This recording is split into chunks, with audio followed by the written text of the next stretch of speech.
Assalamualaikum warahmatullahi wabarakatuh. Di sini saya akan menjelaskan materi netralisasi dalam fonologi. Langsung saja, apa itu netralisasi dan apa saja jenis-jenis dari netralisasi? Yang pertama, kita bahas mengenai pengertian netralisasi dalam fonologi. Netralisasi berasal dari kata netral yang berarti tidak memihak terhadap salah satu pihak saja. Netralisasi dalam fonologi berarti proses terjadinya suatu bunyi yang mula-mula secara fungsional berbeda menjadi tidak berbeda akibat pengaruh bunyi yang ada di sekitarnya. Gejala netralisasi ini masih tergolong dalam bidang pembicaraan asimilasi dalam arti yang luas, di mana asimilasi adalah perubahan bunyi dari dua bunyi yang tidak sama menjadi bunyi yang sama atau hampir sama. Contoh dalam bahasa Bali, yang A, dap-dap, yang artinya hati-hati atau pelan-pelan. Jika dilafalkan dap-dap atau dap-dap. Yang B, surut, artinya ngelungsur. Jika dilafalkan surut atau surut. Yang C, babat, yang artinya kitab sejarah. Jika dilafalkan babat atau babat.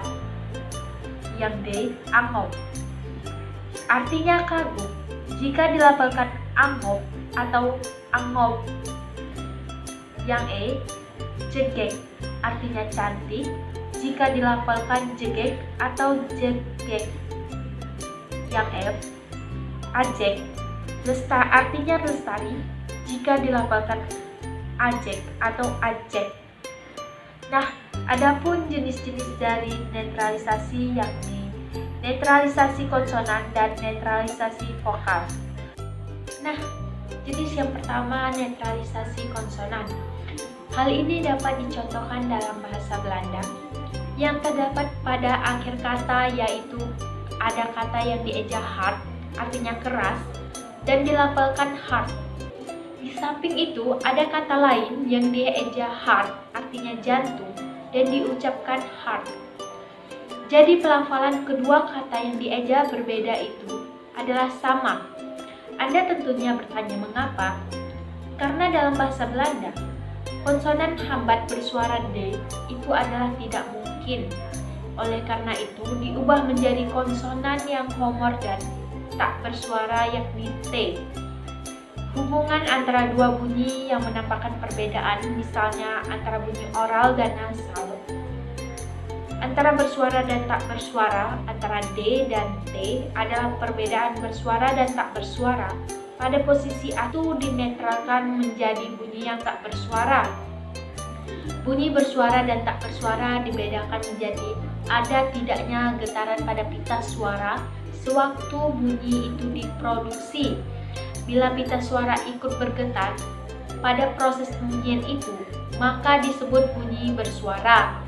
Lalu yang kedua, netralisasi vokal.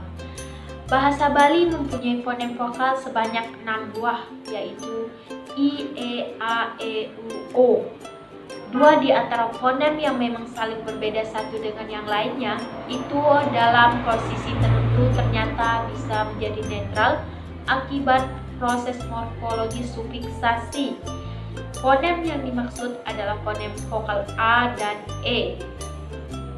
Pada posisi terakhir, suatu kata yang berakhiran terbuka dengan fonem vokal E, bila mendapatkan proses morfologi sufiks ne beralomorf ne dan A beralomorf dari E, maka fonem A dan E itu menjadi batas fungsi bedanya. Untuk melihat lebih jelas bahwa proses itu telah menjadi netralisasi, haruslah ditulis dengan tanda penulisan fonetis archifonem, yaitu teknik penulisan yang menggunakan huruf besar atau kapital pada posisi gejala tersebut. Sekian dari materi yang dapat saya sampaikan. Assalamualaikum warahmatullahi wabarakatuh.